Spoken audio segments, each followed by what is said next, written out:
Sir, Damle यांनी केशवसूत नावाने कविता का लिहिली? लाडक्या विद्यार्थ्यांनो नमस्कार.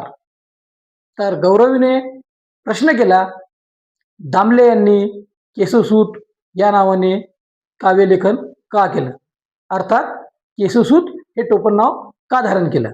तर केशवसूताचं पूर्ण नाव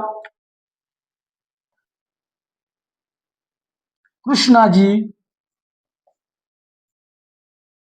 केशव दामले. तर केशवसूत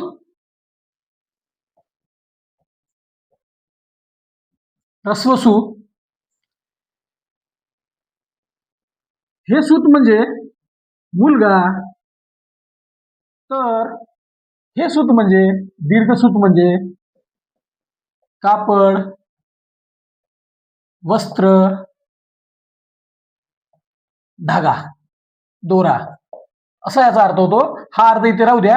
तर सूत म्हणजे मुलगा, तर केशवाचा मुलगा कृष्णाजी या अर्थाने त्यांनी केशवसूत या नावाने काव्यलेखन केलं. केशवसूत हे नाव, हे टोपण नाव धारण केलं.